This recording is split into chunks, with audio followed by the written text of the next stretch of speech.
Ah, só para não ficar na frente da câmera. Vi que da última vez ficou filmando meu traseiro aqui. Tem para avisar. Tá bom. Bom, aqui a ideia é discutir com vocês a base da ultrassonografia, porque depois as aulas subsequentes vão ser mais específicas sobre temas da área, tá? Lembrando que a gente faz um ultrassom, e o ultrassom é um tipo de som, tá? E lembrar que o som é uma forma de onda. Como toda onda na física, ela não transmite matéria, só transmite energia. Então, basicamente, o que acontece é uma transmissão da energia por compressão e rarefação das moléculas, tanto que o som não se propaga no vácuo, justamente pela falta da molécula na frente para se transmitir. Então, o que acontece é essa compressão e rarefação do meio que está transmitindo, seja ele sólido, líquido ou gasoso, tá? Por exemplo, uma analogia com a corda de violão. Quando você pega a corda de violão e ela está parada, não emite som nenhum, porque não existe esse fenômeno de compressão e rarefação do meio, tá? Quando você dedilha a corda, ela vai para frente e vai para trás, vai para frente e vai para trás. Tá? Então ela treme, ela vibra, na verdade. E quando ela vibra, o que acontece? Ela comprime as moléculas que estão na frente, transmitindo energia para essas moléculas que vão comprimir as próximas, e as próximas, e as próximas. E quando ela vai para trás, ela faz uma rarefação do meio, que também se transmite para da frente, da frente, da frente, e assim vai, até se dissipar ou chegar no teu ouvido. Quando chega no teu ouvido, ele vibra seu tímpano, que vão transmitir para os ossículos e finalmente virar um impulso elétrico no ouvido interno. Então é assim que faz a transmissão da energia do ultrassom, compressão e rarefação, que quando você converte num traçado de curva, fica a curva tradicional de curva de onda, para cima e para baixo, compressão e rarefação, tá? Então o som faz essa transmissão de energia através desse fenômeno, e por isso que precisa do meio para transmitir essa energia, precisa das moléculas em si. A gente pode basicamente transmitir as informações das características da onda de ultrassom por alguns termos, tá, que são de física, mas que a gente acaba trazendo para a parte médica, que são relevantes terem em mente. Primeiro, a quantidade de energia que é transmitida, tá, é pela amplitude da onda de som. Tá? Basicamente, como analogia, seria o volume do aparelho. Quando você quer ouvir, transmitir mais energia, você aumenta o volume. Então, o som fica mais alto, tá? Quando você quer transmitir menos energia, você baixa o volume do som, o som fica mais baixo. Mas som mais alto, som mais baixo, não muda o timbre, tá? Não é porque o som ficou mais alto que a guitarra vira um saxofone, tá? Continua sendo o som de uma guitarra. Voz de mulher continua sendo voz de mulher, voz de homem continua sendo voz de homem, ou seja, a característica da onda não muda. Muda a quantidade de energia que está sendo transmitida. E, consequentemente, se é mais energia, o som chega mais longe, tá? Se a gente quiser gritar, a gente consegue que a pessoa mais no fundo consiga escutar melhor do que a pessoa da frente. E assim vai. Então, a onda faz basicamente isso. Quando é uma onda de alta amplitude, é porque é mais energia sendo transmitida. Onda de baixa amplitude é menos energia sendo transmitida, tá? Quem regula a quantidade de energia que está sendo transmitida é o botão de ganho do aparelho. Então, ganho é o volume do aparelho de ultrassom. Quando a gente fala as ondas podem bater muitas vezes por segundo ou poucas vezes por segundo. Quando é uma onda de alta frequência, tá, ela bate várias vezes por segundo, é uma qualidade de onda de alta frequência, como são nas probes lineares. Quando é uma onda de baixa frequência, ela bate poucas vezes por segundo. Mas, de qualquer jeito, esse muitas vezes, poucas vezes, é em milhões de vezes por segundo. Tá? Por isso que é megahertz. É quantas vezes bate num segundo. Uma onda normal de ultrassom linear vai uns 10, 15 megahertz. Enquanto que uma onda de eco de baixa frequência é 1, 4, 5 megahertz. Tá? Como característica, ondas de alta frequência dão boas imagens no aparelho, mas tem pouca penetração. Ondas de baixa frequência têm uma boa penetração nos tecidos, mas dá uma imagem pior. Tá? Então, caso você queira ensonar algo superficial, um abscesso cutâneo, um vaso para passar um catéter, vai ser as probes lineares, porque elas dão excelentes imagens, boa resolução, mas não penetra muito. Mas quando você quer passar uma jugular, pegar uma femoral, drenar um abscesso cutâneo, você não precisa penetrar muito no tecido, meio, 1, 2, 5 centímetros no máximo, tá?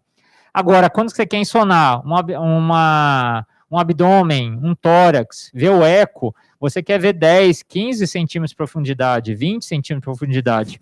Aí, como é uma resolução, uma estrutura mais profunda, você tem que usar uma onda que penetre mais, mesmo que a imagem fique pior, tá? Então, de modo geral, ondas de alta frequência, como são as probes lineares e vasculares, têm melhor resolução axial, mas penetra menos nas estruturas. Enquanto que as ondas de baixa frequência têm uma pior resolução axial, mas penetram mais nos tecidos. De modo geral, os aparelhos não permitem muito mudar a frequência no aparelho. É uma característica da probe. Caso você queira trocar a frequência, você tem que trocar a probe, tá? Lembrar que os transdutores é a parte mais sensível e também mais cara do ultrassom, tá? Então, elas são, ao mesmo tempo, emissores e receptores da onda.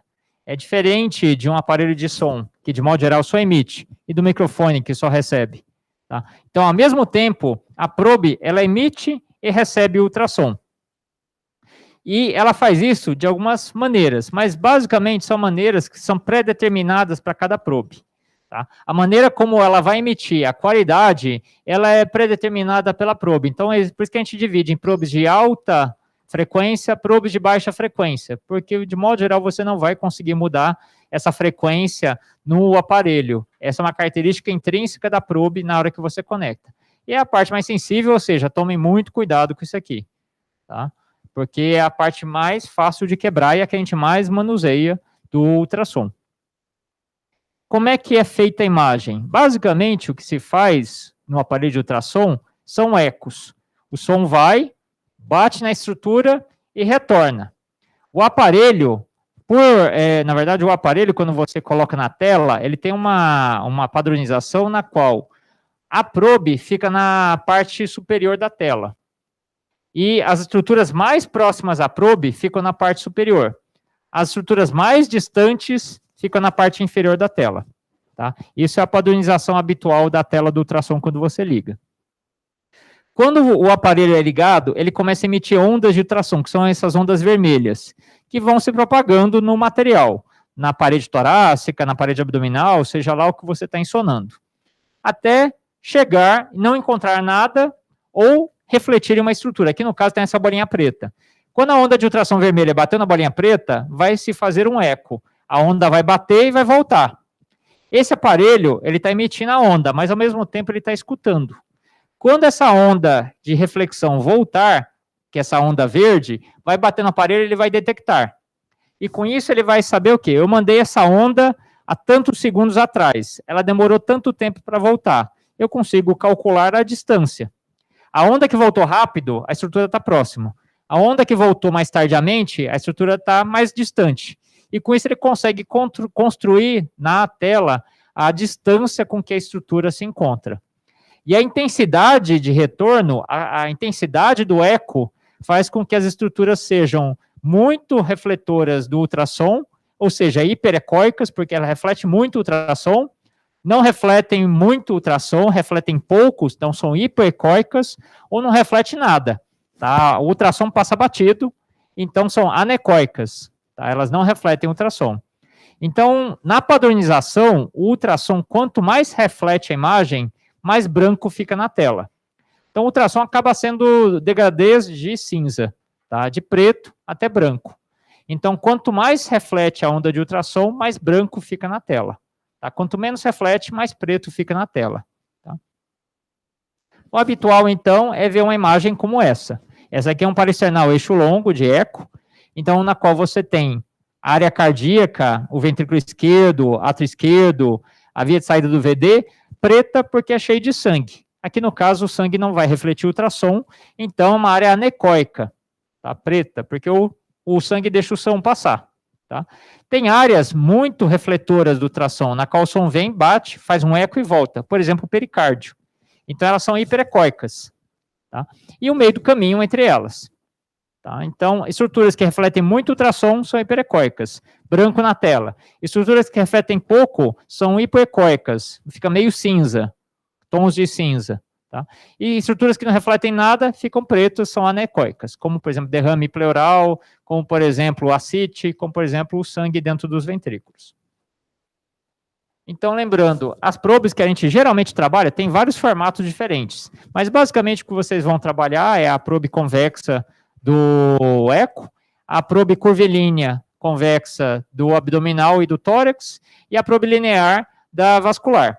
As probes vasculares geralmente são de alta frequência, 5, 10, 15 MHz, enquanto que as probes de baixa frequência, como o do eco, como o do abdômen, é de 1 a 5 MHz, porque são de baixa frequência. Tá? As probes lineares têm esse nome porque ela é reta, enquanto que a de eco e a de abdômen são convexas. Se você olhar a morfologia, ela é uma parte de uma abóbada. Então, isso aqui é uma probe linear. Isso aqui é uma passagem de catéter, isso aqui é uma jugular, isso aqui é um fio-guia entrando dentro da jugular, tá? No corte longitudinal. Aqui eu sei que é uma probe linear, porque eu olho o topo da tela, que é a parte da probe, é reta. Ela é uma linha reta. Então, é uma probe linear. A probe linear faz com que a onda de ultrassom entre 90 graus em relação à probe. Se a probe é reta, a onda de ultrassom desce reto. Sai 90 graus em relação à superfície da probe. Essa é uma probe convexa, abdominal. Tá? Esse aqui é um pulmão. Então, quando a probe é convexa, dá para ver que ela não é reta, ela é curva na parte de cima. Então, olhando a imagem, eu sei que é uma probe convexa. Tá? E ela faz aqui uma trapezoide, ela não faz um retângulo, porque a probe sai 90 graus. Como a probe é curva, cada linha do ultrassom vai sair perpendicular à parte que ela saiu. Então, faz um leque, e a imagem tem essa morfologia em leque. Tá? Então, um conceito importante é resolução. O que é resolução? Resolução é a capacidade do aparelho de perceber 2 pontos como 2 pontos. Tá? Por isso que a gente fala que uma TV tem alta resolução. Uma TV de alta resolução, 2 pontos aparece como 2 pontos na tela. Tá? Então, se o cara tiver 2 orelhas, não vai fundir as 2 orelhas e virar uma. Então, aparece 2 orelhas na tela. Tá? Quanto mais alta a resolução da imagem, mais os pontinhos ficam distintos. Então, a imagem fica mais nítida. Não fica aquele troço que parece um Lego, tá? Um Minecraft na tela. Fica um desenho bem desenhado. Vou falar uma linguagem que vocês entendem. Tá? Então, Minecraft. Tá? Então, é isso. Então, a imagem que tem uma boa resolução, os pontos são separados. Isso é extremamente importante, não para a imagem ficar bonita, mas imagina que você vai passar um catéter. E a imagem não separar carótida de jugular, você não vai saber se você está passando no lugar errado. Você vai fazer um procedimento, a gente não faz isso muito, mas o pessoal da intervenção faz o tempo todo. Se eles não tiverem a resolução de diferenciar os pontos, eles vão enfiar o dreno no lugar errado. Tá? Então é importante essa resolução, ou seja, a capacidade do aparelho de diferenciar 2 pontos como 2 pontos na tela. Tá? 2 pontos realmente existentes como 2 pontos na tela. A resolução, você pode falar em resolução lateral, um ponto do lado do outro, resolução axial, um ponto na frente do outro. De qualquer jeito, é importante você diferenciar esses pontos entre si. E a probe, lembrando, o ultrassom, ele sai 90 graus em relação à superfície. Se a probe é um leque, ela é convexa, o feixe vai parecer um leque na tela. Se a probe ela é linear, como esse retângulo aqui, ela vai sair e vai fazer uma imagem linear. Tá? Lembrando, o que é resolução axial? Por que isso é importante e como é que a probe trabalha? A onda de ultrassom, para refletir, tem que passar por cima da estrutura, da dita estrutura que você quer ver. Então, imagina essa onda de ultrassom. Aqui tem um pontinho. A onda de ultrassom passou por cima do ponto. Tá? Então, ela bateu e ela vai voltar. Tá? Quando ela volta, ela não se propaga, ela volta para o aparelho, ela percebe que tem um ponto aqui. E aparece um ponto na tela. Tá? Então, a onda de ultrassom passando por cima da estrutura, ela consegue refletir e perceber que existe esse ponto. Tá? Então, a onda vem, bate e volta. E aparece na tua tela lá esse pontinho. Se tiver um segundo pontinho aqui, que a onda de ultrassom não passou, ele existe. São 2 pontos distintos, mas não vai aparecer na tua tela. Tá? Justamente porque a onda de ultrassom não passou por cima. Certo? Como é que você faz para corrigir isso? Você não dá para espacialmente mudar a posição. O que você pode fazer? Aumentar a frequência. Quando você aumenta a frequência, ou seja, você troca a probe, aí sim, a onda passou por cima dos 2 pontos. Na hora que passou por cima dos 2 pontos, os 2 pontos vão aparecer na tua tela. E você vai enxergar os 2 pontos como 2 pontos. Isso que é a resolução. E por isso que a probe de alta frequência tem uma melhor resolução. Enxerga 2 pontos como 2 pontos. Porque se ela é de alta frequência, tem maior chance de alguma onda passar pelos pontos, mesmo quando eles estão muito próximos. E por isso que a imagem fica mais bonitinha na tela quando é de alta resolução, em contrapartida a uma probe de baixa resolução. Tá? Quando o ultrassom está processando, então ele emite as ondas de ultrassom 90 graus em relação à superfície da probe. Então uma probe convexa faz esse leque. As ondas vêm, batem, por exemplo, aqui desses dois desenhos, elas se impactam e voltam para o aparelho. E na hora que volta para o aparelho, ele processa a imagem, essa parte aqui está mais superficial do que essa. Essa estrutura está mais próxima da probe do que essa, então vou colocar na tela mais para cima do que essa. Então ele vai processando a imagem o tempo todo, à medida que ele vai emitindo várias vezes por segundo as ondas de ultrassom. Tá? E aí aqui é o conceito de resolução lateral. Essa probe convexa está mandando os eixos. Aqui, de novo, passou uma onda por cima desse ponto. Esse ponto vai aparecer na tua tela. Mas nenhuma probe de ultrassom passou por cima desse ponto. Então, esse ponto existe, mas não vai aparecer na tela aqui para você perceber, tá? Apesar que ele existe realmente. Então, aqui a resolução lateral, ela está prejudicada. Tá? Aqui uma situação na qual, se você aumentar a frequência, talvez não melhore tanto assim a imagem. Talvez melhore, mas pode não melhorar. O que você pode fazer na probe para melhorar a imagem? Tá? Diminuir, não sei se dá para perceber, eu diminuí o leque. Isso o aparelho permite fazer, a maior parte dos aparelhos permitem você encolher a tela. Com isso, quando você encolhe a tela, o que acontece? Você manda o aparelho fechar o leque.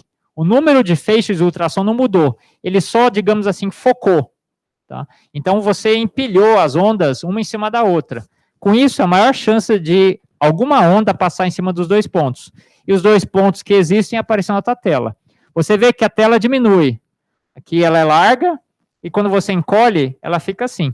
Tá? Então, a maneira, às vezes, eu estou vendo o paristernal, o eixo longo. Agora, eu quero ver só a mitral. Se você fizer um zoom, tá? Zoom, ele vai ficar uma imagem grande. Mas você vê que fica uma imagem grande borrada. Tá? É que nem no exibição de foto, você roda a rodinha em cima da foto, você dá um zoom, mas você começa a ver os quadradinhos da foto. Então você não melhora a resolução, você deu um zoom, você simplesmente enxergou maior. Resolução significa você ampliar e manter uma boa qualidade. Tá? O zoom não faz isso. Quem faz isso, às vezes, é você focar a imagem. Então, geralmente, a gente começa com um ultrassom meio grande, meio amplo, para você não perder informações. Eu quero ver tal estrutura. Aí você pode, na máquina, focar, ou então encolher o tamanho da tela para perder menos informação. E com isso, o processador entende que ele tem que processar melhor essas imagens, e com isso a resolução fica melhor nesse ponto aqui, que é o seu ponto de interesse. Tá? Isso a probe permite, isso o aparelho permite fazer, sem ter que ficar trocando probe toda hora. Lembrando que para usar, quem não está acostumado a usar ultrassom, acostume-se, não sei se é assim que vocês escrevem, segura a caneta, né? O pessoal fala que é para segurar que nem caneta, mas tem gente que segura que nem um punhal. É assim, que habitualmente a gente ensina na escola para segurar uma caneta. Então, apoia a mão, segura entre 2 e 3 dedos. Tá? E a probe de ultrassom se segura dessa maneira. É importante lembrar que a probe de ultrassom a gente enche de gel para que não tenha interface de ar entre a pele do paciente e a probe. Senão, se perde informação, se perde energia, a imagem fica ruim. Então, a gente coloca um meio de contato. Só que o meio, geralmente é o gel, escorrega pra caramba. Se você não apoiar aqui a probe dessa maneira, especialmente apoiando a região hipotenar, a probe vai ficar escorregando. Tá? Então, para quem está começando a fazer ultrassom, é importante você ter esse apoio. Ele tem várias funções. Primeiro, para não deixar escorregando. E aí você não vê a imagem, porque você começou com paristernal e você está acabando no subxifoide, porque foi escorregando. E a gente fica olhando só para a tela. Então, a gente não percebe que está escorregando. E segundo, porque a tendência da gente, quando a imagem fica ruim, é achar que apertar a probe a imagem fica melhor. Tá? E não fica melhor, você só vai machucar mais o paciente. Então, quando você apoia, é menor a chance de você forçar a probe do que se você segurar a probe assim, tá? Porque a tendência nossa, se segura assim, sem um apoio, é começar a forçar em cima do paciente. Então, é melhor segurar a probe dessa maneira, porque assim você consegue controlar melhor a força. Tá? Então, é importante, já vai se acostumando a todas as probes, com raras exceções de posição, segurar a probe dessa maneira.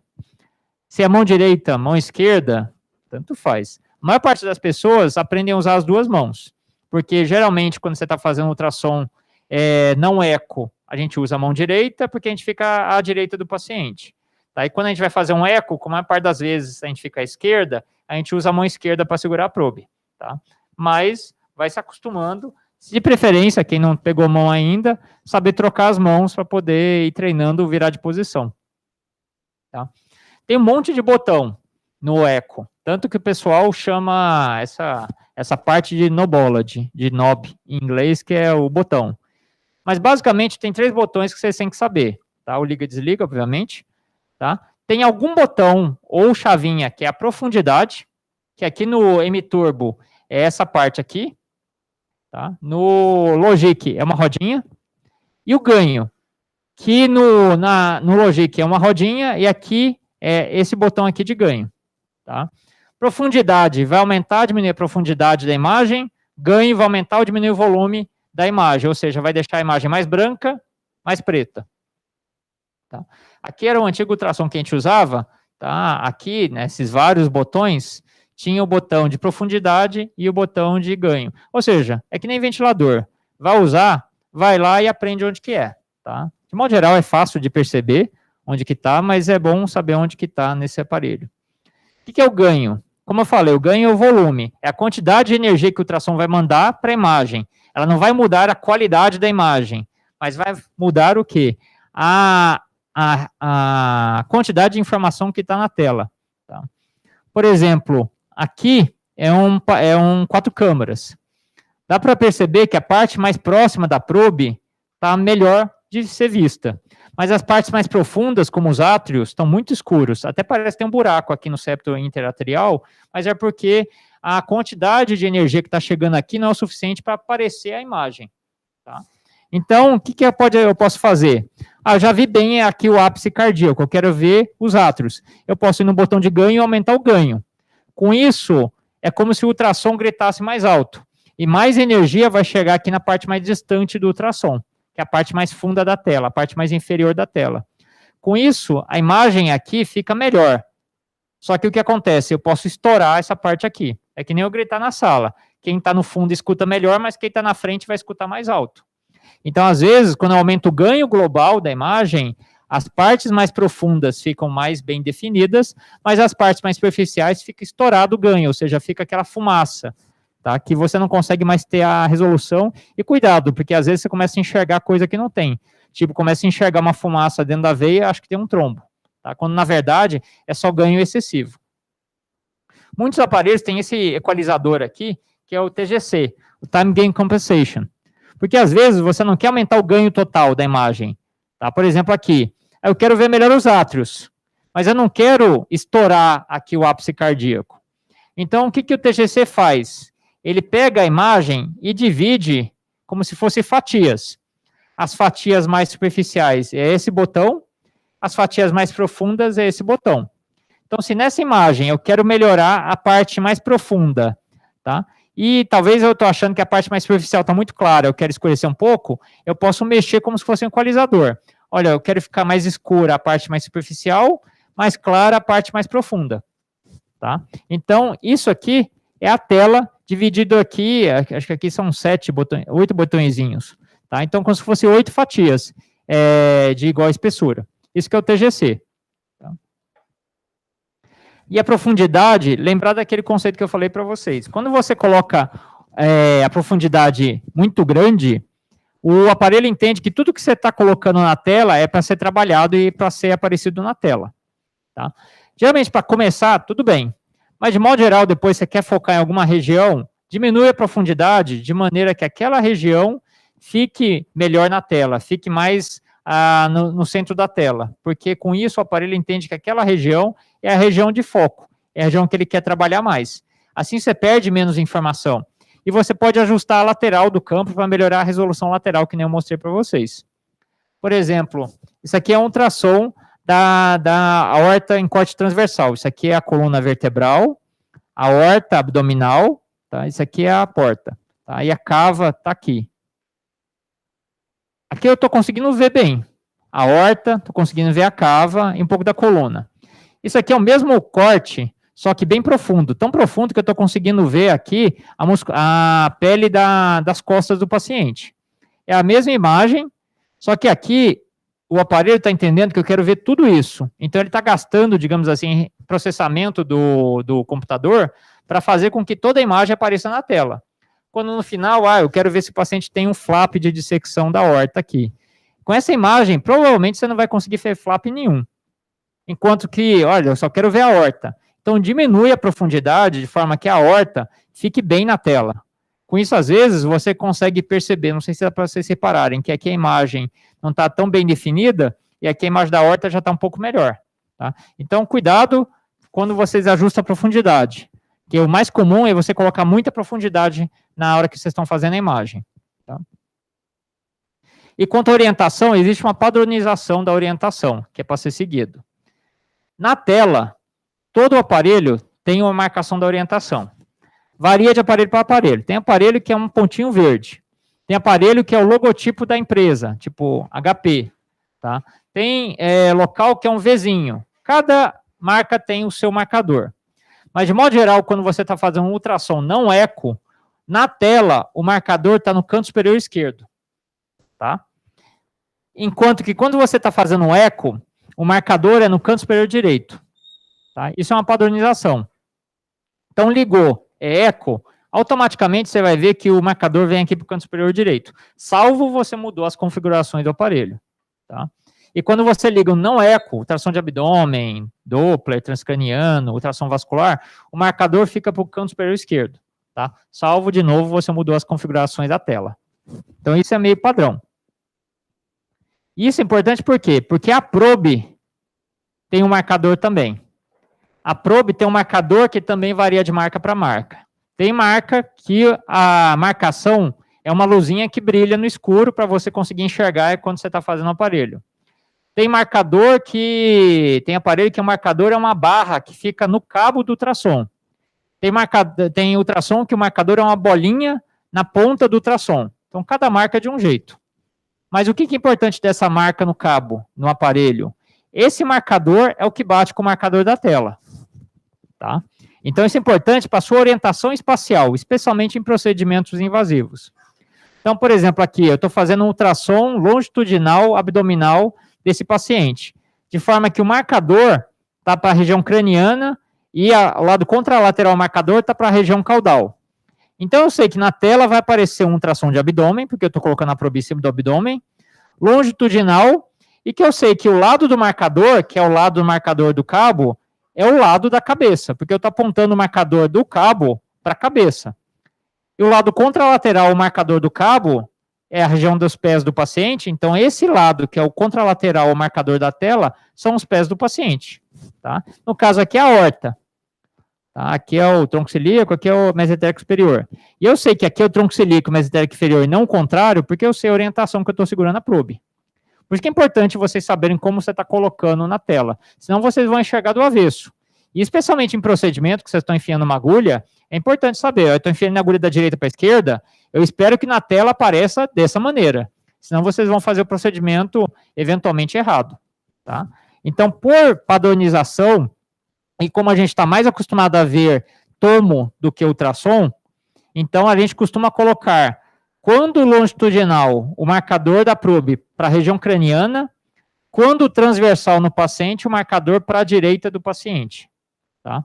Então, aqui no caso, como eu estou cortando longitudinalmente, o marcador para a região craniana. Então, eu sei que aqui é a cabeça, aqui são os pés. Tá? Se eu estiver fazendo um ultrassom transversal no abdômen do paciente, coloquei o marcador para a direita do paciente. Então, eu sei que aqui é a direita, aqui é a esquerda. É como se fosse um corte de tomografia. Tá? Então, aqui eu estou fazendo um corte transversal na parte superior do abdômen, lado direito do paciente ao lado do marcador. Então, aqui eu vou esperar ver o quê? O fígado, tá? Eventualmente a cava. Do lado esquerdo do paciente, que é o lado contralateral marcador, que é o lado contralateral marcação da tela, eu espero ver o baço, eu espero ver a aorta, tá? Então, com isso eu consigo ter uma orientação e não trocar a aorta com cava no paciente. Tá? Então, de modo geral, o marcador ou é para a cabeça do paciente ou é para a direita do paciente.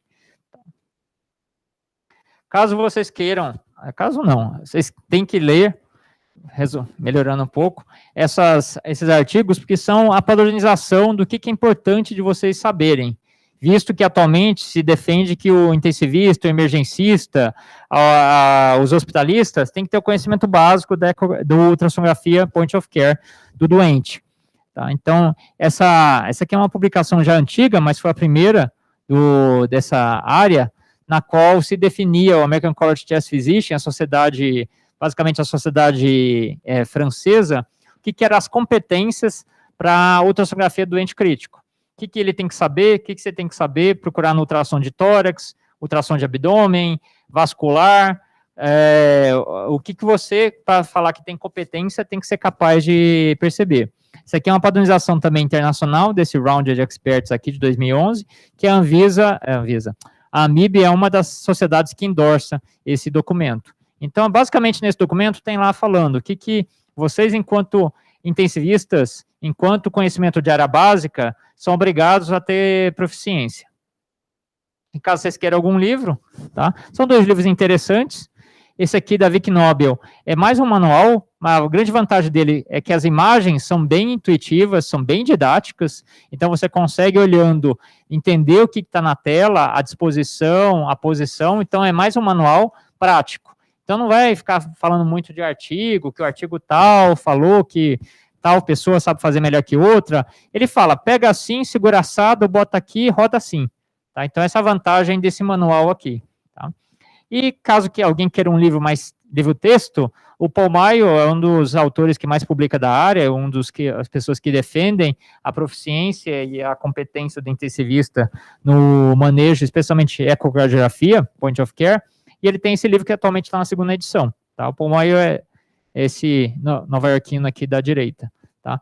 Então, é um livro mais texto, ou seja, tem a parte de como fazer, mas tem muita parte de embasamento teórico, dessa parte justamente qual que é a literatura que embasa isso, valores, um livro mais texto mesmo.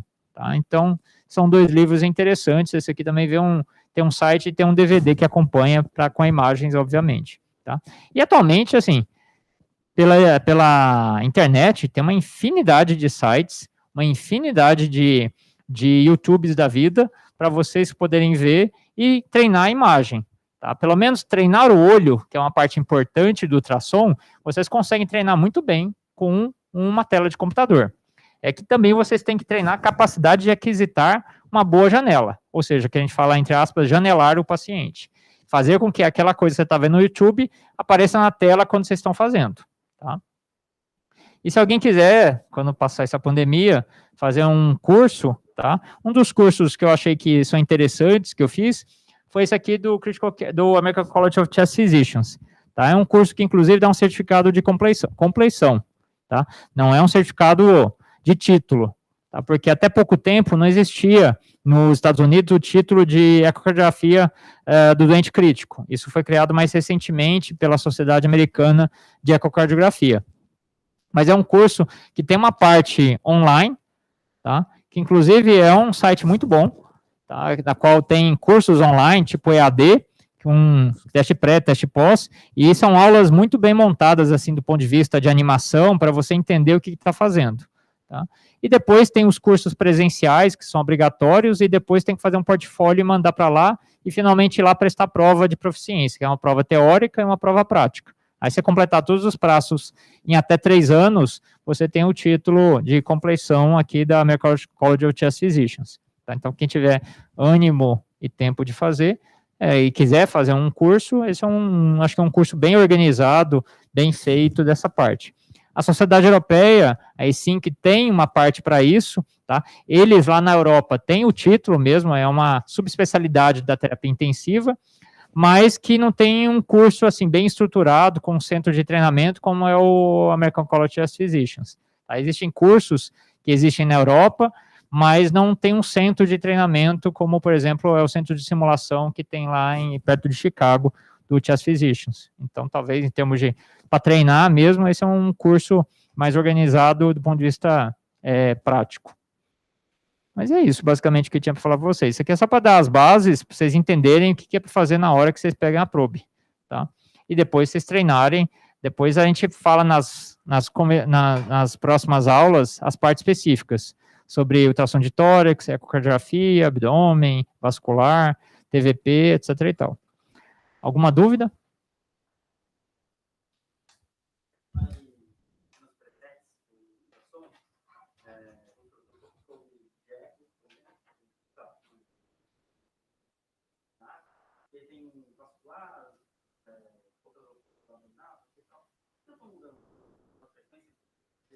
Você muda nessa hora um pouquinho da definição, especialmente algumas coisas de segurança, por exemplo, você está fazendo um ultrassom com vascular oftálmico, ele sabe que não pode passar muita energia, senão pode prejudicar o cristalino da pessoa. Então, algumas coisas de segurança, como índice mecânico e índice térmico, são ajustados para isso. Enquanto que se for um ultrassom ósseo, sem problema, pode meter energia. Outra coisa também é a facilidade do aparelho, que o aparelho faz os cálculos para você. Se você seta no modo obstétrico, ele entende que tem que ter lá circunferência fetal, batimento cardíaco fetal, fluxo na artéria uterina. Tá? E quando você seta no eco, ele entende que tem que habilitar como calcular débito cardíaco, volume sistólico, fração de ejeção. Você não consegue, por exemplo, ligar uma fração de ejeção no modo obstétrico. Tá? Então, tem esses presets também junto, que é a parte de cálculo. A gente não faz muito cálculo dessa parte, mas é importante que, às vezes, quando você coloca a probe abdominal, usando a probe cardíaca, dá para você fazer um ultrassom abdominal, mas você não vai conseguir ativar, provavelmente, uma fração de ejeção. Tá? Como calcular, porque não vai aparecer o modo Simpson para você no modo abdominal. Então, tem essa parte do preset também, que também é ajustável. Muitos aparelhos permitem que, quando você está configurando a máquina, o que você quer colocar lá. Tá? Não só de textos padrão, para na hora você ganhar tempo de fazer função 1, 2, 3, 4, e escrever abdômen, baço, rim direito, rim esquerdo. Mas também preset do que tem de cálculo habilitado. Outras perguntas? Dúvidas? Não? Então é isso. Obrigado.